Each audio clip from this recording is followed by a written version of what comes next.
로마서 12장 2절 말씀 함께 봉독합니다. 시작. 너희는 이 세대를 본받지 말고 오직 마음을 새롭게 함으로 변화를 받아 하나님의 선하시고 기뻐하시고 온전하신 뜻이 무엇인지 분별하도록 하라. 아멘.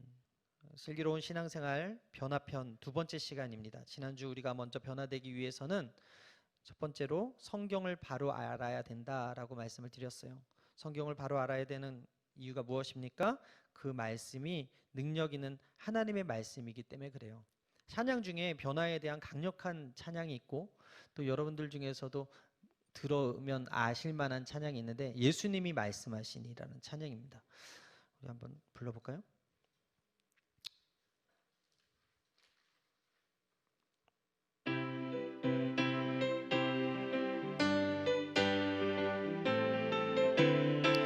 예수님이 말씀하시니 예수님이 말씀하시니 물이 변하여 포도주 됐네. 예수님이 말씀하시니 물이 변하여 포도주 됐네.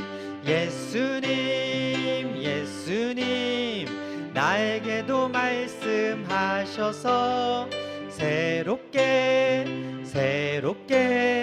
변화시켜 주소서. 예수님이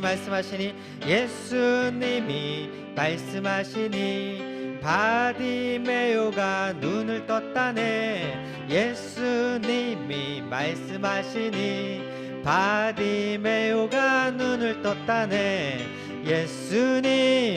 예수님 나에게도 말씀하셔서 새롭게 변화시켜 주소서. 예수님 나에게도 말씀하셔서 새롭게 변화시켜 주소서. 오늘 시간 말씀이 선포될 때 아멘 하시면 그 변화의 축복이 여러분들에게 임하게 될 줄 믿습니다. 예수님이 말씀하시면 오늘 나에게 새로운 변화가 나타날 것을 믿으시는 여러분 되길 바랍니다.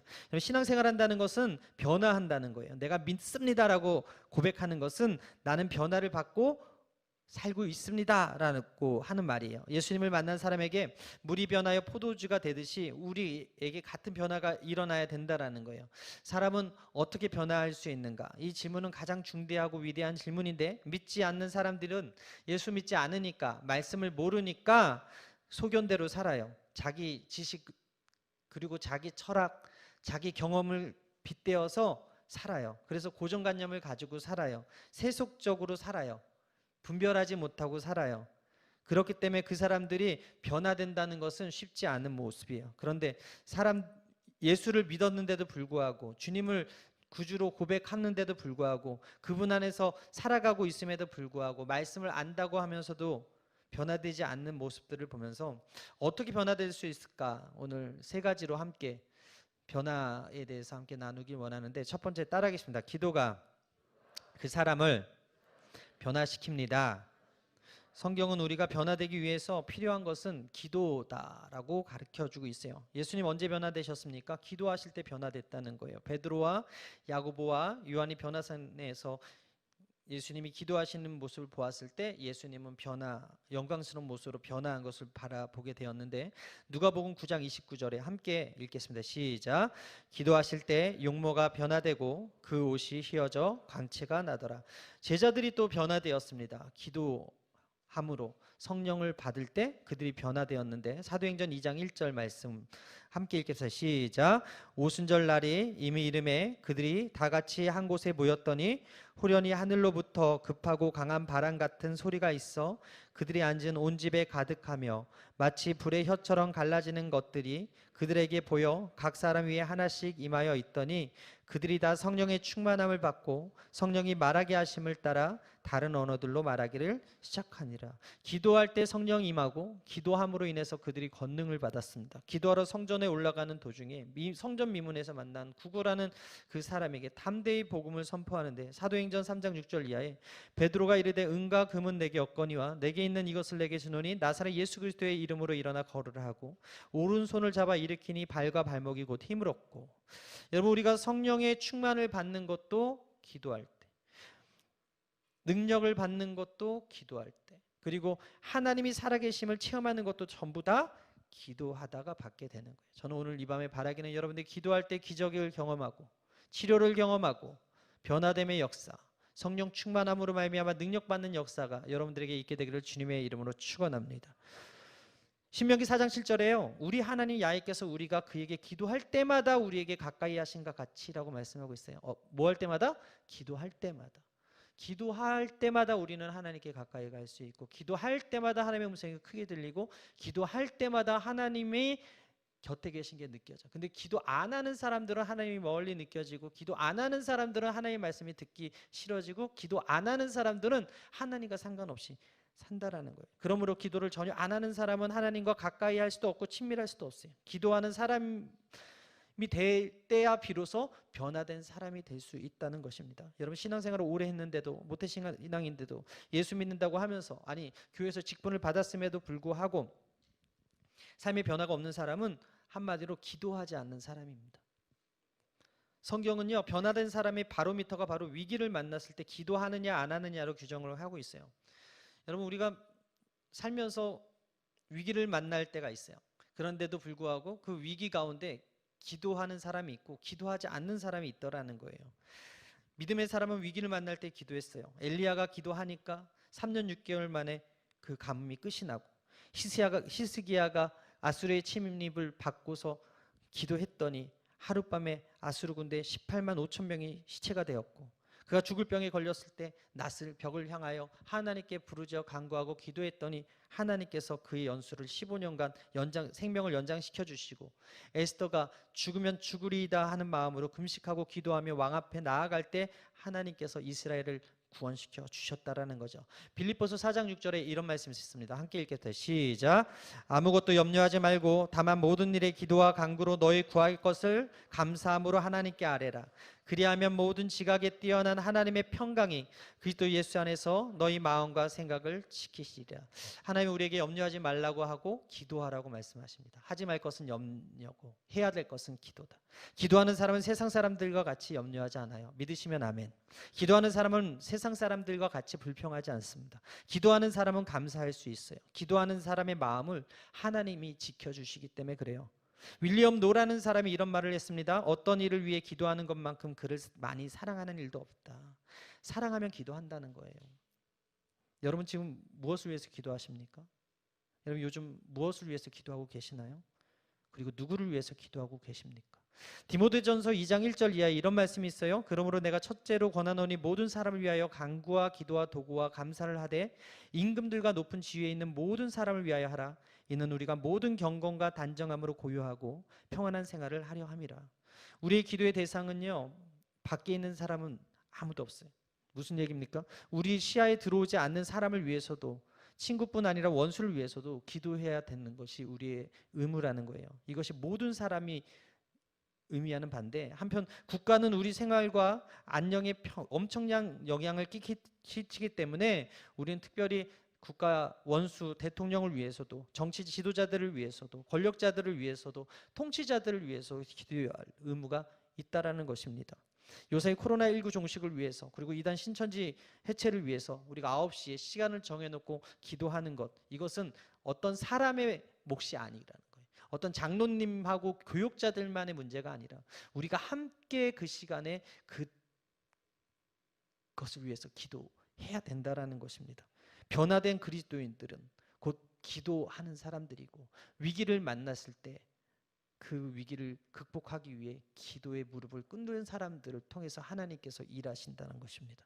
훌륭한 청교도 설교자이자 위대한 지도자 조셉 파커가 많은 이들에게 깊은 영향력을 남길 수 있었던 이유를 묻는 질문에 이렇게 대답을 했어요. 제게는 지금도 잊을 수 없는 사건이 하나 있습니다. 제가 대학 공부를 위해서 집을 떠나던 날 어머니께서 저를 부르셔서 한 가지 약속을 해달라고 하셨습니다. 제가 내용을 알아야 약속하지요 라고 묻자 어머니는 어렵지 않다. 결심만 하면 되는 일이니까 내가 그렇게 한다고 약속하면 얘기하마라고 대답하였습니다. 저는 한참을 생각하다 결심하고 말씀하시라고 부탁했습니다. 나는 너를 지금까지 기도하면서 길렀다. 이제 집을 떠나니 한 가지만 부탁한다. 하루를 기도로 시작하고 기도로 마쳐다오. 집을 떠난 그날부터 어머니와 한 이 약속이 제 삶을 지배했습니다. 기도 없이 살고 싶은 유혹이 찾아올 때마다 어머니 음성은 하나님의 음성이 되어서 제 마음속에 역사했습니다. 저는 날마다 무릎을 꿇었고 오늘까지 기도로 살아왔습니다. 기도가 있었기에 수많은 설교와 사역이 가능했습니다. 거룩한 손을 들어서 기도하는 그 남자 뒤에 기도하는 어머니가 있었고요. 기도하는 아내가 있음을 우리가 수없이 보게 됩니다. 저는 바라기는 여러분들의 기도를 통해서 옆에 있는 누군가가 살아나는 역사가 있었으면 좋겠고, 여러분들의 기도를 통해서 여러분 가정이 회복되는 역사가 있었으면 좋겠고, 여러분들의 기도의 범위가 더 넓어져서 나라 민족을 위해서 기도할 때 이 나라의 어려움 위경 가운데 하나님께서 보호하시고 응답해 주심을 믿으시게 되기를 바랍니다.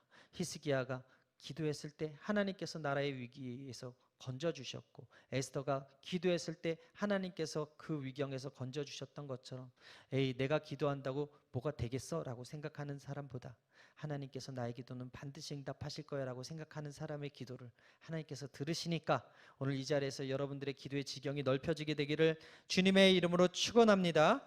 누군가에게 거룩한 영향력을 끼치고 싶다면 여러분 먼저 기도하는 사람이 되셔야 됩니다. 기도하느냐 기도하지 않느냐가 그 사람이 진정한 그리스도인으로 변화되었느냐 그렇지 않느냐의 가늠자가 되거든요. 여러분 지난주에도 제가 언급했던 우리 김지연 약사가 쓴 너는 내 것이라는 책에서 나오는 음란물을 끊겠다고 마음먹은 차세대를 위하여라는 이 상담 내용인데 한번 좀 들어보십시오. 몇 년 전 청소년 수련회에서 성경적 성교육을 주제로 음란물 강의를 했다. 강의 직후 한 학생이 상담 요청을 해왔다. 학생이 얘기했어요. 음란물을 끊고 싶은데 저에겐 그럴 힘이 없어요. 전 어떻게 하면 좋을까요? 약사님이 얘기합니다. 친구야, 이런 중요한 이야기를 선생님에게 해줘서 정말 고맙다. 학생이 얘기합니다. 이제 음란물 시청이 죄인 줄 알았으니 차라리 속이 후련해요. 아까 강의를 듣고 회개했어요. 약사님이 얘기합니다. 대한민국 고등학생들이 음란물을 보는 것에 익숙하다고 했는데 어느 정도인지 말해 줄 수 있니? 학생이 얘기하죠. 한마디로 쩔었어요. 이 대답에 나는 정신이 번쩍 들었다. 그 학생이 쩔었다는 표현을 썼을 때 와 이거다 싶었다. 김지연 약사가 얘기합니다. 쩔었다는 말은 기준이 대충 어느 정도일까? 학생이 얘기합니다. 매일 보면 그게 쩔은 거예요. 친구들도 엄청 쩔었고요. 예배 마치고 집에 가서 막바로 본 적도 많고요. 약사님이 얘기합니다. 친구야, 방금 나한테 한 말을 하나님께 그대로 아뢰면 어떨까? 그게 가장 좋은 것 같아. 학생이 말합니다. 음란물에 쩔어서 끊기가 힘든다는 말을 하나님께 하라고요? 하나님께 말하는 건 기도하는 거잖아요. 거룩한 기도 시간에 음란물 얘기해도 되나요? 쩔었다고 말해도 될까요? 약사님이 말하죠. 그럼 물론 다 되지. 하나님은 우리 아버지시오. 이 땅에 오셔서 내 죄를 다 뒤집어 쓰시고 내 대신 죽음으로써 너를 구원해 주신 분이야. 독생자를 보내 양자인 우리를 구하신 그 하나님은 사랑의 하나님이시지 않니? 음란물을 본 것을 회개하고 끊어야 하는 것을 알게 되었지만 끊을 힘이 없다고 느낄 정도로 습관이 되어버렸다는 말을 그대로 하나님께 아뢰고 도움을 구하면 돼. 나는 그 학생에게 내가 하나님께 아뢰는 것만이 기도가 아니라 하나님의 음성을 듣는 것도 기도라는 사실을 덧붙여 알려주고 상담을 마무리했다. 여러분 팀켈러 목사님이 이런 말씀하셨거든요. 제가 여태까지 대화해본 교회 출신의 대학생 중에 신앙을 잃었기 때문에 성적인 죄를 짓기 시작한 경우도 있지만 성적인 죄를 짓기 시작했기 때문에 신앙을 잃은 경우도 그 못지않게 많았습니다. 그래서 성적인 죄는 사악한 자가 많아지게 합니다. 그래서 우리는 주님께 하나님의 이름을 경외하도록 기도해야 됩니다라고 이야기했어요. 시편 30편 2절에 야훼 내 하나님이여 내가 주께 부르짖음에 나를 고치셨나이다 라는 말씀이 있어요. 여러분 하나님 지금도 고치십니다. 하나님 지금도 고치시는 하나님이십니다. 여러분 우리가 힘이 없어요. 끊고 싶어도. 우리가 죄를 끊고 싶고 유혹을 끊고 싶고 쾌락을 끊고 싶고 중독된 것들을 끊고 싶어도 힘이 없다고. 근데 하나님은요 고치실 수 있는 능력이 있다는 거예요. 제가 상담을 배웠는데요. 전문가한테 상담 받으려면요. 많게는 30만 원까지 50만 원까지도 내고 1회기씩 받아요. 그러면 고쳐지느냐? 상담자는요 책임져 주지 않아요. 그냥 지식이 많을 뿐이고 케이스가 많을 뿐이지, 그리고 잘 들어줄 뿐이지 그 사람에겐 고칠 능력이 없다고요. 근데 우리 하나님은, 우리 성령님은, 우리가 믿는 예수님은 보혜사래요. 우리의 모든 아픔과 힘든 마음과 내 중독된 모든 것들을 끊을 수 있는 능력과 그 기도의 그 제목을 응답할 수 있는 그런 힘이 있으신 분이라는 거죠. 하나님께서 오늘 우리에게 기도하라 하셨다면 여러분 하나님 앞에 못 아랠 제목이 뭐가 있겠어요? 이 아이가 순수하게 하나님 앞에 음란물을 끊게 해달라고 기도했던 것처럼 우리도 하나님 앞에서 나의 연약함을 드러냈고 고백할 때 하나님께서는 반드시 여러분들의 그 약한 부분을 강하게, 그리고 그 죄악된 부분을 끊을 수 있는 은혜와 능력을 허락하여 주신다는 사실을 믿으시게 되기를 주님의 이름으로 축원합니다. 하나님은 지금도 고치시는 하나님, 최고의 의사이신 하나님께서 고치시기 위해서 병든 마음을 가지고 있고 중독에 빠지고 마음이 상한 우리에게 요구하신 것은 단순하게 기도해라였어요. 여러분 한 사람 한 사람 기도 통해서 하나님 앞에서, 사람 앞에서 변화된 사람으로, 변화된 삶으로, 변화된 인생으로 살게 되기를 주님의 이름으로 축원합니다. 두 번째 따라하겠습니다. 주인이 바뀌면 변화됩니다. 제가 요즘 그 여의도 공원하고 한강 걸었다가 너무 더운 거예요, 지난주에. 그래서 아내하고 전략을 바꿔가지고 이제는 해가 지면 이제 동네 한 바퀴 돌기로 전략을 바꿨거든요. 근데 어저께 상암동 일대를 걷는데 어제는 신기한 장면을 목격했어요. 제가 이렇게 가는데 막 플래시가 막 팍팍팍 터지는 거예요. 그래서 아, 연예인이 있나 보다.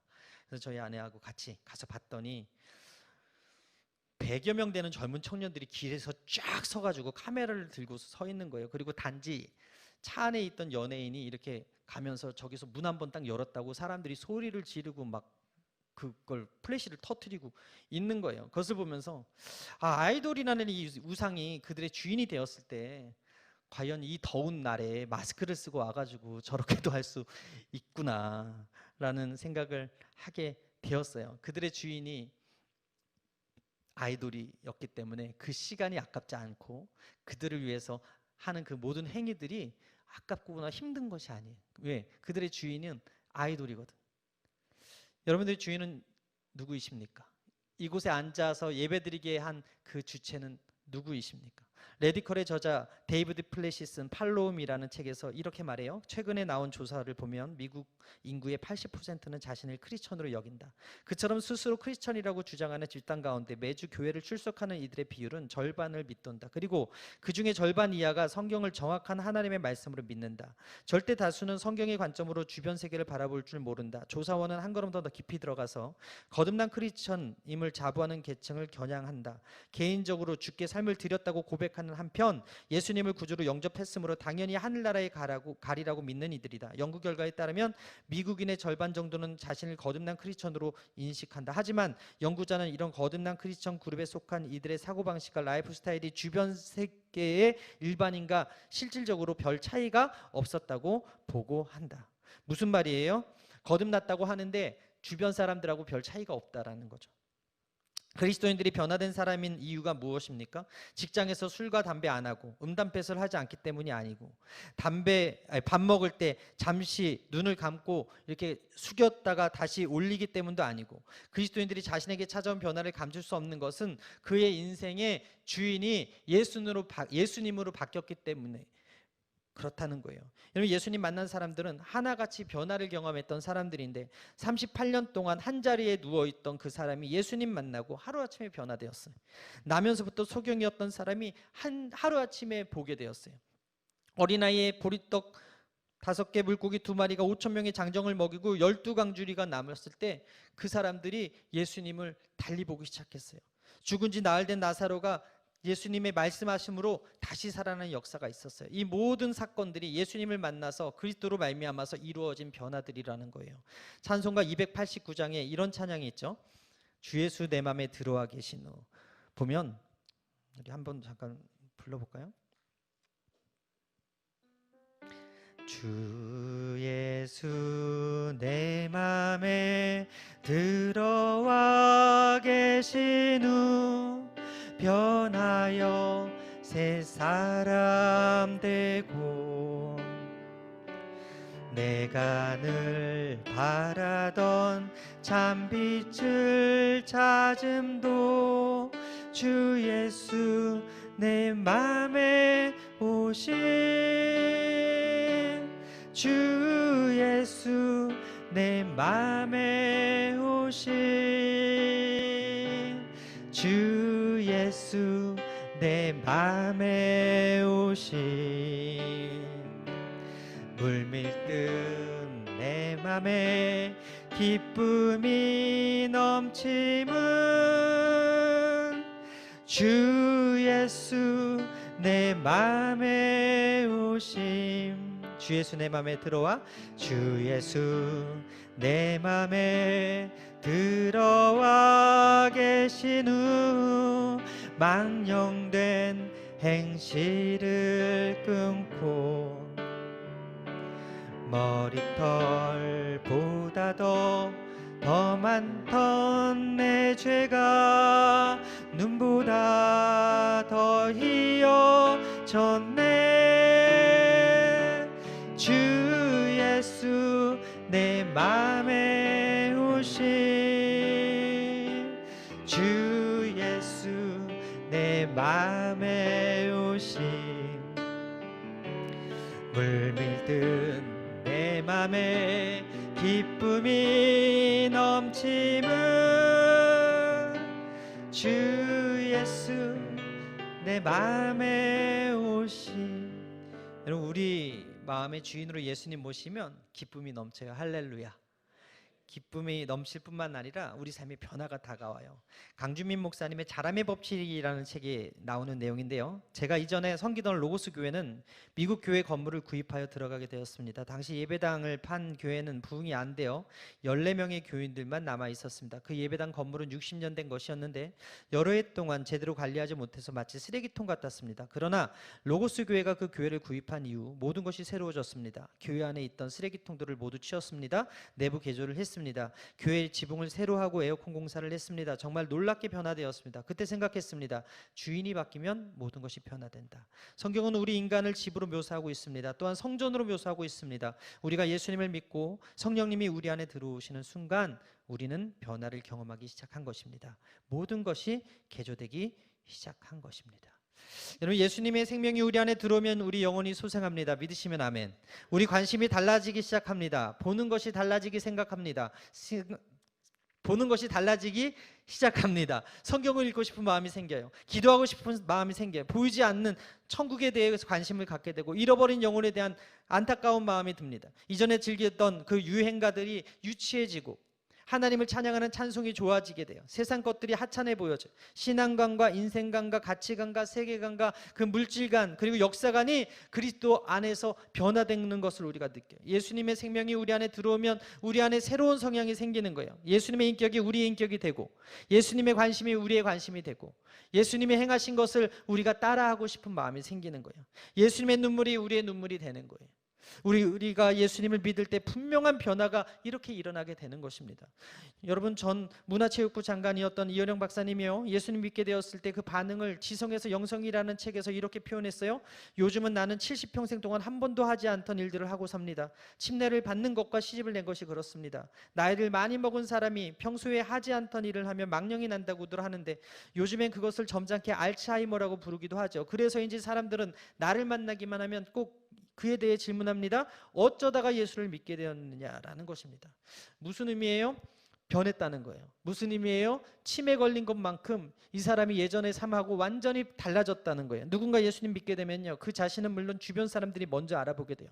평소에 하지 않던 행동들, 평소에 하지 않던 말들 그런 것들이 삶 속에서 나타나기 때문에 그래요. 즉 그리스도인들은 아무리 티를 내지 않으려고 해도 티가 날 수밖에 없는 존재들이라는 것입니다.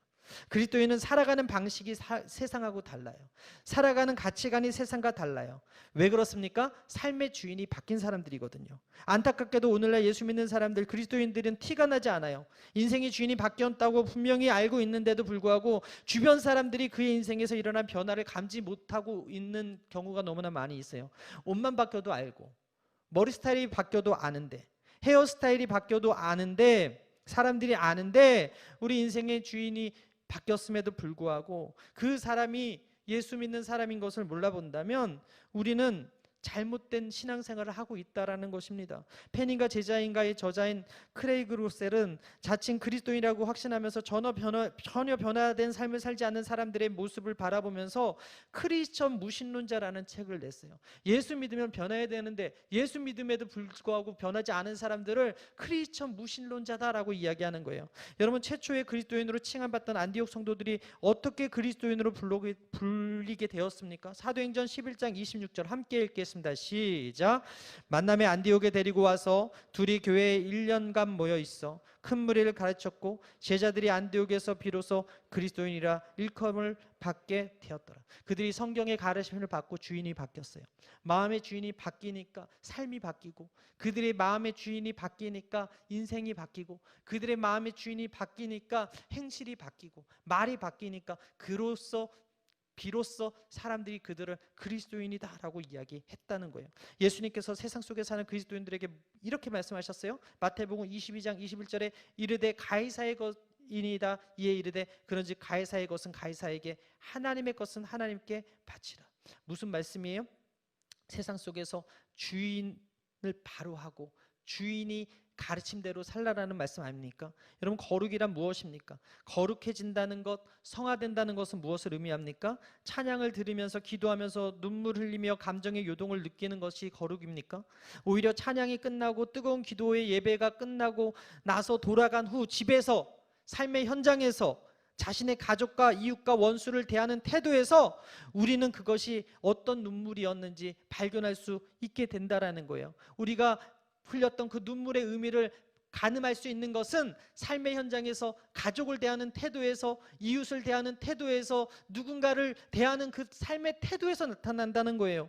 어두운 밤에 아무도 없을 때 스마트폰, 컴퓨터, 노트북 앞에서 무엇을 보고 즐기는가가 낮에 찬양 예배 시간에 흘렸던 눈물의 실체, 예배 시간에 감격했던 그 모습의 실체를 보여준다는 것입니다. 김지연 약사가 이 시대를 사는 그리스도인들에게 이렇게 이야기합니다. 세상에서 일어나는 성혁명은 손바닥 안에 스마트폰에서도 드러나고 있다. 스마트폰이나 컴퓨터는 잘못이 없다. 그 자체가 악한 것은 결코 아니다. 이 시대에 흔히 쓰이는 가치 중립적인 도구인 것이다. 요즘은 굳이 마트까지 가지 않아도 웬만한 것은 클릭 몇 번으로 집까지 배송받을 수 있으니 시간을 아껴주는 매우 유용한 도구다. 좋게 쓰자면 얼마든지 선한 일에 쓸 수 있다. 그러나 악하게 쓰자면 죄악의 지옥문, 이른바 헬게이트가 열릴 수 있다. 음란한 사진과 영상, 포르노, 아이돌의 동성애를 다루는 팬픽, 갈 때까지 가보자는 음란한 노래, 분류는 조장하는 막장 드라마, 성매매 알선 애플리케이션, 시간을 통째로 도둑질해가는 온라인 게임 등 눈앞에서 온갖 것이 펼쳐질 수 있다. 어떻게 해야 그리스도인의 장성한 분량에 이르기까지 성화의 길을 걸을 수가 있을까? 날마다 스마트폰을 악의 도구로 사용하는 자에게 진정한 성화를 기대하기는 어렵다. 우리의 신앙은 공중에 붕 떠서는 안 된다. 힘들더라도 이 땅에 발을 착지하고 군화를 신고 내가 거룩하니 너희도 거룩하라고 말씀하신 하나님의 명령을 준행하는 좁은 길에 서야 한다. 스마트폰이 어둠 속에서 너무나 스마트하게 우리에게 말하고 있다. 지금 이 어두운 방에서 너의 스마트폰에서 플레이되고 있는 이것이 바로 내 영성의 현 주소다. 진정한 거룩은 내 마음에 거룩한 예수 그리스도가 주인이 될 때 가능합니다. 사랑하는 여러분, 거듭나셨나요? 아니, 질문을 바꾸어 보면 거듭난 증거들이 삶에서 나타나고 계신가요? 오늘 예수 믿고 어떤 성품의 변화를 이루고 계신지 말씀을 거울 앞에서 여러분 다시 한번 점검해 보길 바랍니다. 그리고 예수를 만나서 인생의 주인으로 삼은 우리의 삶은 변화가 나타나야 된다라는 거예요. 마지막 따라합니다. 변화에는 인내의 시간이 필요합니다. 오늘 로마서를 집필한 사울 어떤 사람이었어요? 무려 240km나 떨어진 다메섹까지 가서 예수 믿는다는 이유만으로 그 사람을 잡멸하고자 잡았던 사람이에요. 아시다시피 스데반을 죽이는 그 현장에 증인으로 섰던 사람이었어요. 그런데 다메섹에서 예수님을 만나서 인생이 완전히 바뀌었어요. 그는 고백합니다. 자신의 주인이 바뀌었다고. 빌립보서 3장 7절 이하 함께 읽겠습니다. 시작. 그러나 무엇이든지 내게 유익하던 것을 내가 그리스도를 위하여 다 해로 여길 뿐더러 또한 모든 것을 해로 여김은 내 주 그리스도의 예수를 아는 지식이 가장 고상하기 때문이라. 내가 그를 위하여 모든 것을 잃어버리고 배설물로 여김은 그리스도를 얻고. 바울은 그가요 전에는 박해자였고 비방자였고 폭행자였지만 이제 예수님을 만난 이후에 자신이 믿기 전 자랑했던 혈통과 학벌과 모든 것들을 배설물로 여기고 도리어 긍휼을 입은 자로서 예수를 자랑하는 사람이 되었다라고 고백하는 거예요. 디모데전서 1장 12절 함께 고백합니다. 시작. 나를 능하게 하신 그리스도 예수 우리 주께 내가 감사함은 나를 충성되이 여겨 내게 직분을 맡기심이니 내가 전에는 비방자요 박해자요 폭행자였으나 도리어 긍휼을 입은 것은 내가 믿지 아니할 때 알지 못하고 행하였음이라. 우리 주의 은혜가 그리스도 예수 안에 있는 믿음과 사랑과 함께 넘치도록 풍성하였도다. 우리가 바울로 변화되기까지, 사울이 바울로 변화되기까지에 있어서 주목해야 될 한 가지 포커스는 바로 하나님께서 오래 참아 주셨다는 거예요. 바울이 하나님의 사람으로 변화되기까지 예수님께서 오래 참아 주셨다는 거예요. 최초의 순교자 스데반을 죽일 때 증인 역할을 했던 사람이 사울이었어요. 그런데 벼락을 내려 죽게 하거나 심장마비로 죽게 하지 않으시고 예수님께서 그를 불러주셔서 하나님의 사도로 삼아 주시더라는 거예요. 여러분, 신약의 3분의 2를 지필하고 이방인의 수많은 교회를 세우고 제자들을 양육하고 하나님의 말씀을 증거하고 하나님의 나라를 확장했던 데 쓰임받은 사람이 바로 사도 바울이었어요. 오래 참음의 이유가 과연 무엇입니까? 그것은 바로 그가 죄를 뉘우쳐 주님께로 돌아오게 하기 위한 사랑에 근거한 오래 참음이었다는 거예요. 여러분, 우리 하나님은요, 우리를 사랑하시기 때문에 오래 참으세요. 믿으시면 아멘. 여러분, 고린도전서 13장 4절 함께 읽겠습니다. 시작. 사랑은 오래 참고 사랑은 온유하며 시기하지 아니하며 사랑은 자랑하지 아니하며 교만하지 아니하며. 오래 참을 수 있는 것은 언제까지 오래 참을 수 있는가? 바로 사랑하는 만큼 오래 참는 거예요. 요새 이혼 많이 합니다. 돌싱들이 많아요.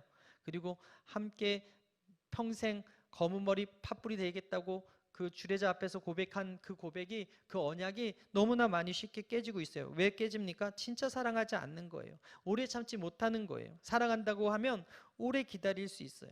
사도 바울은 이것을 알아서 하나님이 나를 오래 참아주셨다고 고백했거든요. 디모데전서 1장 16절 함께 읽겠습니다. 시작. 그러나 내가 긍휼을 입은 까닭은 예수 그리스도께서 내게 먼저 일체의 오래 참으심을 보이사 후에 주를 믿어 영생 얻는 자들에게 본이 되게 하려 하심이라. 바울이 그리스도의 사도가 된 이유는요, 자기 자신이 핍박자요 포행자였는데 예수님께서 먼저 보이신 오래 참음 때문에 이렇게 되었다라는 거예요. 여러분, 하나님께서 여러분 오래 참으셨어요. 그리고 지금도 참고 계세요. 믿으십니까? 제가 지금 이렇게 설교를 하지만 하나님이 나를 오래 참아주셨어. 그래서 내가 이렇게 설교하고 있는 거예요. 무슨 얘기입니까? 제 20대는 이렇지 않았다는 거예요. 제 30대도 이렇지 않았다는 거예요. 아니, 지금도 저는 불완전해요. 그럼에도 불구하고 하나님께서 저를 사랑하시기 때문에 오래 참고 두고 보시고 사용하고 있다는 거예요. 저뿐만 그렇습니까? 저만 그래요? 저와 여러분 똑같은 위치라는 거예요. 여러분, 생명을 잉태하기 위해서 오래 참아야 되죠. 오래 참지 않으면 절대 변화되지 못해요.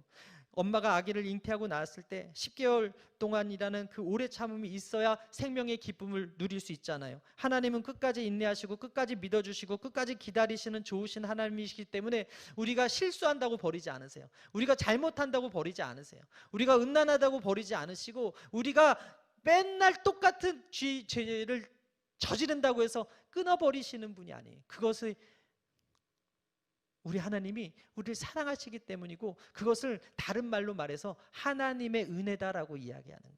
저와 여러분은 하나님의 은혜 받은 사람들이에요. 믿으십니까? 믿으십니까? 베드로후서 3장 9절에 주의 약속은 어떤 이들은 더디다고 생각하는 것 같이 더딘 것이 아니라 오직 주께서는 너희를 대하여 오래 참으사 아무도 멸망하지 아니하고 다 회개하기에 이르기를 원하니라. 오래 참기 때문에 회개하고 돌아오게 되었다는 거예요. 우리 믿는 사람들이 갖춰야 될 것은 바로 오래 참음의 성품입니다. 생명의 가치를 누리기 위해서, 그리고 하나님의 진정한 마음을 알기 위해서 우리가 옆에 사람들이 나를 힘들게 한다고 해서 분하고 화가 나게 한다고 해서 세상과 같이 혈기 부리는 것이 아니라 오래 참을 때 비로소 하나님께서 여러분들을 통하여 역사하시고 비로소 그리스도인이라 칭함받게 하실 것을 믿으시게 되기를 바랍니다. 여러분, 오래 참고 포기하지 않고 인내하면 반드시 하나님의 때에 하나님이 일하셔서 바알과 같은 일꾼을 만들어 주시는데, 꼭 간증 보면 변화된 간증의 주인공 옆에서 포기하고 포기하지 않고 기도하고 기다려준 누군가가 있었다는 거예요. 여러분, 이은경이라는 탤런트 간증이 아직도 제가 기억에 남는데, 성동교회에 있을 때 오셔서 간증했거든요. 그녀가 19세 어린 나이에 결혼했어요. 삶의 시련이 연속이었다고 고백합니다. 전 남편과 14년간 결혼 생활이 이혼으로 마무리되었고, 친정에 돌아온 이은경 집사에게 또 다른 시련이 찾아왔는데, 아버지가 혈액암 선고를 받은 거예요. 그때 돈을 노리고 무당이 접근해 와서 함께 절을 짓자고 했고, 구술하면 아버지가 살 수 있다는 말로 깨어서 수천만 원을 갈시해 간 거예요. 이런 이은경 집사의 상황을 알게 된 현 남편 이진우 목사님이 법당을 찾아가서 모든 직계를 끄집어내고 불질러 버렸고, 만난 지 40일 만에 이진우 목사가 프로포즈를 해서 이 두 분이 결혼을 하게 됩니다. 탤런트 이진우 이은경 부부는요, 2011년 경기도 남양주 와부 팔당리 교회 야외 예배당에서 창립해서 올해로 9년차 목회하시고 계시고, 남편과 함께 또 수많은 영혼을 살리는 그 간증 집회에 다니고 계시거든요. 어느 누구도 단번에 성숙한 사람이 없습니다. 기다림의 시간이 반드시 필요하고, 변화의 시간이 반드시 필요하고, 누군가가 변화되기 위해서 오래 참는 시간이 필요해요. 예수님의 제자들이 찐 제자가 될 때까지 예수님께서는 3년 6개월 동안이나 기다려 주셨어요. 사울이 바울 되기까지 기간이 필요했어요. 아버지가 집 나간 아들 탕자를 오래 참고 기다린 것처럼 사랑은 오래 참는다고 말씀해요. 언제까지? 그 사람이 생명 얻을 때까지, 그 사람이 예수할 때까지, 그 사람의 주인이 예수가 될 때까지. 여러분들이 주인이 예수님이 되면 삶의 변화가 있어요. 여러분 주변 사람들이 주인이 예수님이 되면 놀라운 역사가 일어나요. 그때까지 우리가 오래 참아야 될 줄 믿습니다. 말씀 마치겠습니다. 의학 박사 이무석 씨가 30년 만에 휴식에서 이런 글을 썼는데, 한 주정뱅이 이야기예요. 형편없는 삶을 살았던 그가 예수님을 만났어요. 인간관계가 좋아졌고 술도 끊었어요. 무책임한 아이 같은 인생에서 철든 어른 같은 인생으로 바뀌었다는 거예요. 그는 노름으로 재산을 날리고 부인과 자식들에게 폭행을 일삼던 사람이었는데, 그가 교회를 나가게 된 거예요. 그를 아는 사람들이 고개를 가로저으면서 저런 사람이 교회를 다녀봤자 달라질 게 있겠어 하면서 회의적이었는데, 어느 날 한 친구가 그에게 이렇게 물었습니다. 교회 목사님이 뭐라고 가르치시던가? 착하게 살라고 하기도 하고 뭐 그런 말씀 같기도 한데 잘 모르겠어. 그 친구가 또 물었어요. 그럼 성경은 누가 썼다던가? 당황하면서 대답했어요. 글쎄 잘 모르겠는데. 친구가 다시 여러 가지 질문을 했는데 그의 대답은 모두 신통치 않았어요. 그러자 친구는 답답하다는 듯이 이렇게 말했어요. 도대체 교회는 다닌다면서 자네가 배운 게 뭐야? 그러자 그가 이렇게 얘기했어요. 그런 건 잘 모르겠는데 확실히 달라진 것이 있어. 전에는 술이 없으면 못 살았는데 요즘은 술 생각이 별로 나지 않아. 그리고 전에는 퇴근만 하면 노름방으로 달려갔는데 지금은 빨리 가고 싶고, 전에는 애들이 나만 보면 슬슬 피했는데 지금은 나랑 함께 저녁 식사를 하려고 기다린다네. 그리고 아내는 전에 내가 퇴근해서 집에 가면 나를 쳐다보지도 않았는데 지금 내가 퇴근한 무렵이면 대문 앞까지 나와서 나를 기다린다네.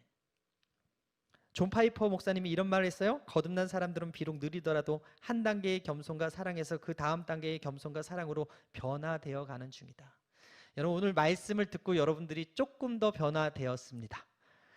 여러분들이 조금 더 성숙해졌습니다. 조금 더 그리스도인다워졌습니다. 오늘 말씀, 너희는 이 세대를 본받지 말고 오직 마음을 새롭게 함으로 변화를 받아 하나님의 선하시고 기뻐하시고 온전하신 뜻이 무엇인지 분별하도록 하라고 가르쳤던 이 사울이 바울된 사람의 말을 귀 있는 자는 들을지어다.